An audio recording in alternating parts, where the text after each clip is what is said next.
हाय बच्चों, good morning बच्चों। आज से मैं 9 क्लास का वीडियो दे रहा हूं बच्चों। 9 क्लास का जिसे सक्षम है वो लाइव क्लास ले ले बच्चों, अदरवाइज यूट्यूब पर वीडियो आपका जो है रह जाएगा बच्चों। बच्चों सबसे पहले ध्यान देना कि 9 क्लास का मैं फिजिक्स का सेकेंड लेसन, पहला लेसन मैंने पढ़ा दिया था यूनिट मात्रक के बारे में। यूनिट मात्रक के बारे में मैं बता दिया था बच्चों, मात्रक के बारे में मैंने बता दिया था। बच्चों ध्यान देना कि सबसे पहले बच्चों आज मैं 9 क्लास का फिजिक्स का सेकेंड लेसन मोशन पढ़ाऊंगा बच्चों। सेकेंड लेसन मोशन पढ़ाऊंगा, गति पढ़ाऊंगा बच्चों, मोशन। सबसे पहले ध्यान देना बच्चों,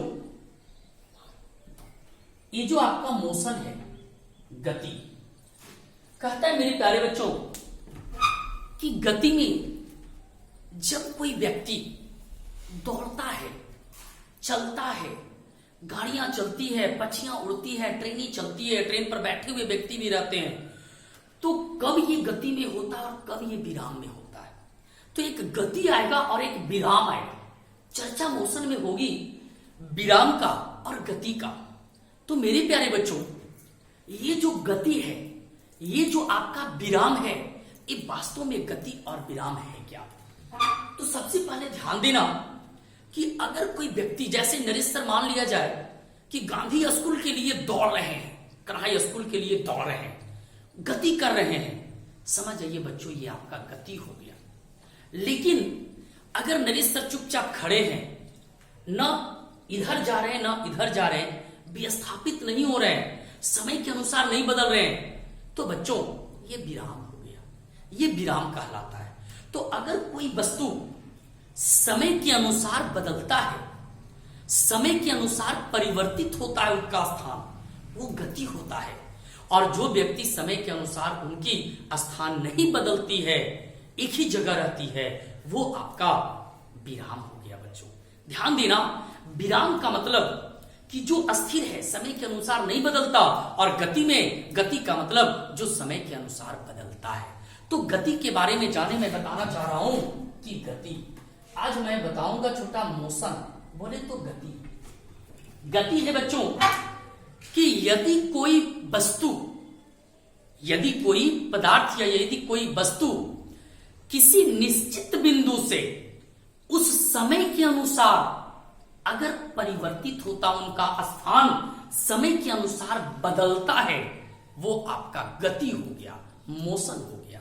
बच्चों यदि कोई पदार्थ या यदि कोई वस्तु किसी निश्चित बिंदु से समय के अनुसार बदलता है, परिवर्तित होता है उनका स्थान, तो वो आपका गति हो गया। जैसे मान लिया जाए कि समय के अनुसार मैं यहां से यहां तक चला, मैं यहां से यहां तक चला, समय के अनुसार हमारी ये गति हुई, मोशन हुआ, हम एक निश्चित बिंदु से समय के अनुसार बदले, यही हमारा मोशन कहलाता, गति कहलाती है। अगर कोई ट्रेनें एक प्लेटफॉर्म से या एक स्टेशन से दूसरे स्टेशन की ओर समय के अनुसार बदलती है, वो आपका गति कहलाता है, वही आपका मोशन कहलाता है। बच्चों विराम क्या है बच्चों? तो विराम का मतलब होता है मेरे भाई कि यदि कोई पदार्थ किसी निश्चित बिंदु से समय के अनुसार नहीं बदलता है, समय के अनुसार नहीं परिवर्तित होता, उसे हम विराम कहते हैं। तो विराम आपने जाना कि यदि कोई पदार्थ किसी निश्चित बिंदु से समय के अनुसार जब नहीं बदलता है, तो उसे हम आपका विराम कहते हैं बच्चों। उसे भी हम क्या कहते हैं? विराम कहते हैं, विराम के नाम से जानते। तो आपने जाना, जैसे कोई व्यक्ति दौड़ रहा है, हवाएं चल रही हैं, आपका पक्षियां उड़ रही है, गाड़ियां चल रही है, ट्रेनें गति में है, ये आपका गति हो गया, ये आपका मोशन हो गया। लेकिन किसी कहीं पर कोई वस्तु रखा हुआ है, विराम है। नरेश सर स्टेज पर चुपचाप महात्मा गांधी जैसन खड़े हैं, वो आपका विराम है। पटना के गोलघर पर कोई आपका व्यक्ति बैठा हुआ है, वो आपका विराम है। कहने का मतलब कि विराम का मतलब जो समय के अनुसार नहीं बदलता निश्चित बिंदु से, और गति का मतलब जो निश्चित बिंदु से समय के अनुसार बदलता है। याद रखना मेरे प्यारे बच्चों, जैसे कहता है कि विराम और एक गति जो है, विराम और गति सापेक्ष होता है। विराम और गति एक दूसरे के सापेक्ष होता है, निरपेक्ष नहीं होता, ऑब्जेक्टिव पकड़ाता है। गति और विराम एक दूसरे के सापेक्ष है, इसी को आपेक्ष भी कह सकते। सापेक्ष है, आपेक्ष है, लेकिन निरपेक्ष नहीं है मेरे बच्चों, ये आपका निरपेक्ष नहीं होता। बच्चों तो आपने जाना गति, आपने जाना विराम एक दूसरे के सापेक्ष होता है। बच्चों ध्यान देना कि गति के प्रकार के अनुसार बहुत सारी गति आती है मेरे बच्चों। गति के बहुत सारे प्रकार होते हैं। तो गति के निम्न प्रकार, गति के निम्न प्रकार, निम्न मतलब नीचे जो लिखेंगे ये निम्न प्रकार है। गति के निम्न क्या है? प्रकार हैं। बच्चों ध्यान देना, एक आता है सरल रैखिक गति, कहता है मेरे बच्चों एक आता है वृत्तीय गति, बच्चों एक आता है दोलन गति, और एक आता है आपका सरल रैखिक गति, वृत्तीय गति, दोलन गति, और एक आता है आवर्त गति। और भी गतियां हैं छोटा, लेकिन ध्यान देना मेरे बच्चों कि गति के निम्न प्रकार होते हैं, सरल रैखिक गति, वृत्तीय गति, दोलन गति, आवर्त गति। मैं बताना चाहता हूं सरल रैखिक गति। सरल रैखिक गति कहता है मेरे बच्चों कि यदि कोई पिंड या यदि कोई वस्तु एक सरल रेखा में गमन करती है, यदि कोई वस्तु एक सीधी रेखा में गति करती है, सीधी रेखा में गमन करती है, उसे ही हम सरल रैखिक गति कहते हैं। जैसे ट्रेन एक सीधी रेखा में गमन करती है, कहीं कहीं मुड़ाव भी रहता है, लेकिन गोल तो नहीं घूमता, वो सरल रेखा में जाएगा, लेकिन ये सीधी रेखा में गमन करती है। बच्चों तो सरल रैखिक गति का मतलब ही होता है यदि कोई पिंड, यदि कोई वस्तु एक सरल रेखा में गमन करती है, एक ही सीधी रेखा में गमन करती है, वो सरल रैखिक गति होता है। जैसे किसी धनुष से तीर को निकलना, तो वो सीधी रेखा में गमन किया, तो सीधी रेखा में गमन करता, वो आपका सरल रैखिक गति होता है। वो आपका कौन सा गति होता? सरल रैखिक गति होता। बच्चों अगला कहता है वृत्तीय गति। कौन गति? वृत्तीय गति। यदि कोई पिंड, कोई वस्तु एक वृत्ताकार पथ पर गति करता है, ये तो सरल रैखिक गति सीधी रेखा में गमन कर दिया मेरे बच्चों, लेकिन वृत्तीय गति कहता है यदि कोई पिंड किसी वृत्ताकार पथ पर गति करती है, किसी वृत्ताकार पथ पर क्या करती है? गति करती है। यदि कोई पिंड, यदि कोई वस्तु एक वृत्ताकार पथ पर क्या करती है? गति करती है, उसे हम वृत्तीय गति कहते हैं। कौन गति? वृत्तीय गति। जैसे गोल घूमता हुआ गति। मान लिया जाए अगर किसी धागे में किसी पत्थर को बांधकर उसको चारों तरफ घुमाओ, है ना, तो वो वृत्तीय गति हो गया। बच्चों माने वृत्ताकार पथ पर वो क्या कर रहा है? गति कर रहा है, वृत्तीय गति हो गया। जैसे सूर्य के चारों ओर, सूर्य के चारों ओर सभी ग्रह का चारों ओर चक्कर लगाना वृत्तीय गति हो गया। किसी ग्रह के, पृथ्वी के चारों ओर, चंद्रमा का चारों ओर चक्कर लगाना वृत्तीय गति हो गया। तो वृत्तीय गति का मतलब होता कि जिस पथ पर, जिस वृत्ताकार पथ पर कोई वस्तु गति करता है, उसे वृत्तीय गति कहते हैं। अगला कहता है छोटा दोलन गति। अगला कहता है मेरे प्यारे बच्चों कौन गति? दोलन गति। तो आखिर ये आपका दोलन गति है क्या? दोलन गति कहता है मेरे भाई यदि कोई पिंड या यदि कोई वस्तु अपने निश्चित बिंदु से आगे पीछे या ऊपर नीचे, यदि कोई पिंड, ये पिंड माने वस्तु, यदि कोई वस्तु अपने एक निश्चित बिंदु से आगे पीछे या ऊपर नीचे जब गति करता है तो उसे कहते हैं दोलन गति। उसे हम कहते हैं क्या? दोलन गति। उसी को हम कहते हैं दोलन गति। बच्चों यही है, कहता है दोलन गति। जैसे आप देख लें झुलुआ, झूले पर किसी झूलता हुआ व्यक्ति दोलन गति कहलाता है। बच्चों ये आपका दोलन गति हो गया। किसी धागे से किसी वस्तु को बांधकर अगर इसको बल लगा दो तो दोलन गति हो गया। इसी को हम दोलन गति के नाम से जानते हैं। कहता है मेरे बच्चों आवर्त गति। जैसे ये दोलन गति मान लीजिए पिंड है, ये सामस्थिति से आगे पीछे होगा। बच्चों कहता है आवर्त गति। यदि कोई पिंड या यदि कोई वस्तु अपने निश्चित बिंदु से अगर आगे पीछे होकर अगर उसी पैटर्न को बार बार दोहराता है, यदि कोई पिंड यदि कोई वस्तु अपने निश्चित बिंदु से आगे पीछे दोलन कर उसी पैटर्न को अगर बार बार दोहराता है तो वैसे गति को हम आवर्त गति कहते। वैसे गति को ही हम लोग क्या कहते? आवर्त गति कहते। जैसे झूले की गति, ये अपने एक बार अगर बल लगाओ तो ये पूरा पुनः उसी पैटर्न को दोहराता रहता है। आ रहे हैं जा रहे हैं, आ रहे हैं जा रहे हैं, उसी पैटर्न को वो क्या करते रहता? दोहराते रहता है।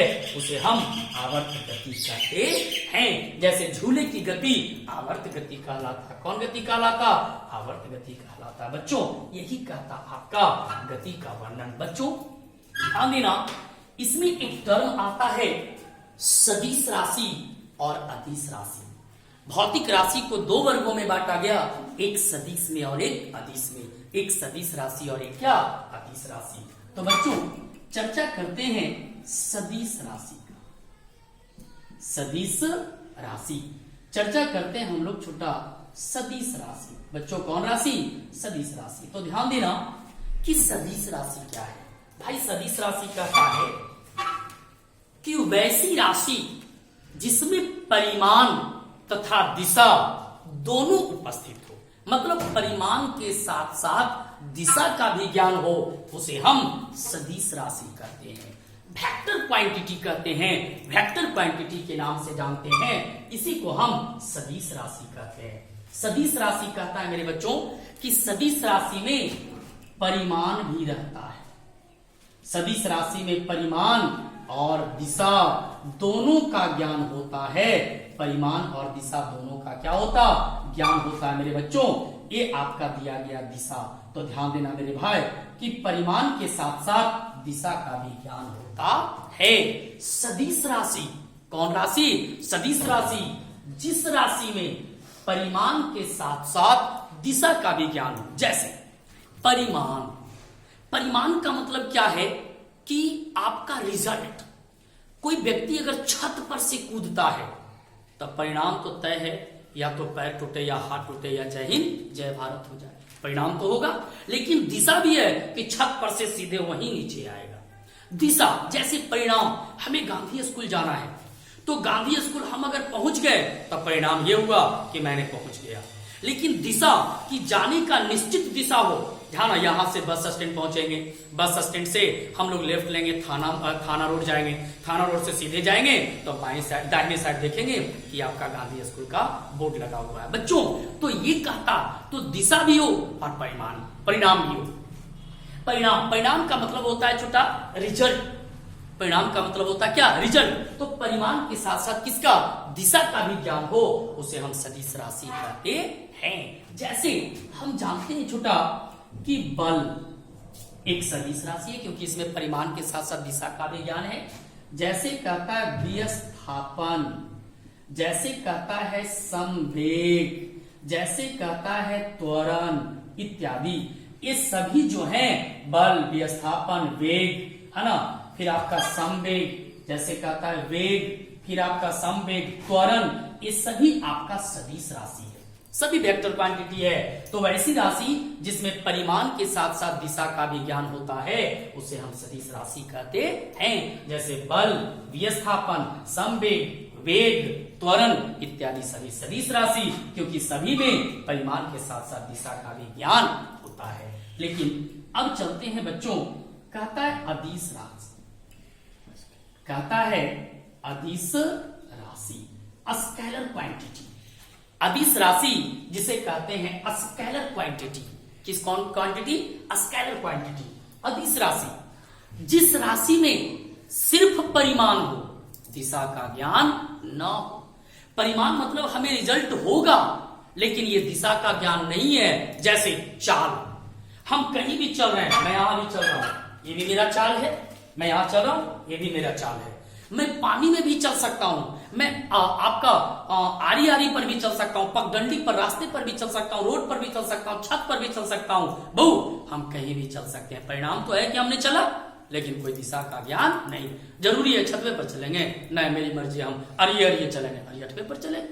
हम अहरवा के पेटिए पेटिए चलेंगे, क्या कोई जरूरी है? कोई जरूरी नहीं है। हमारा चाल होना चाहिए, परिमाण है, इसमें दिशा का ज्ञान नहीं है। तो बच्चों, चाल अदिश राशि है, दूरी अदिश राशि है। दूरी का मतलब क्या? हमने दूरी तय किया। बच्चों, मेरा रिजल्ट है, मेरा परिणाम है कि मैंने दूरी तय किया, लेकिन कोई जरूरी नहीं कि नरेश सर का ट्यूशन आना है तो क्या जरूरी है कि गोवर्धन मंदिर से आएंगे? हो सकता है कि नवीन नगर को भी चिरते हुए चला है, हो सकता है प्रोजेक्ट को चिरते हुए चला है, हो सकता है कि आपका ये रामनगर से होते हुए चले आए। क्या कोई जरूरी है? हो सकता है कि हम कोर्ट के पीछे से आ जाए, जरूरी नहीं कि स्टैंड की तरफ से आ जाए। तो दूरी मैंने तय किया, लेकिन कोई जरूरी इसमें दिशा का ज्ञान नहीं है। तो अदिश राशि का मतलब होता अदिश राशि कि जिसमें सिर्फ परिमाण हो, दिशा का ज्ञान नहीं हो। इसमें सिर्फ क्या हो?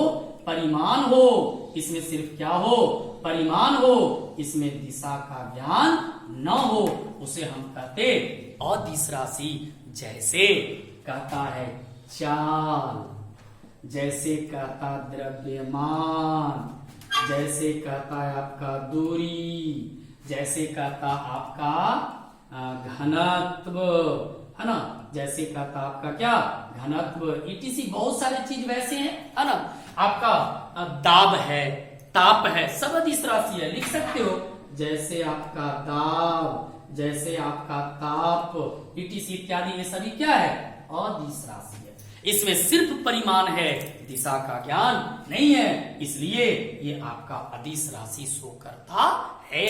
तो आपने सदिश जाना, वैसी राशि जिसमें परिमाण के साथ साथ दिशा का भी ज्ञान होता, उसे सदिश राशि कहते।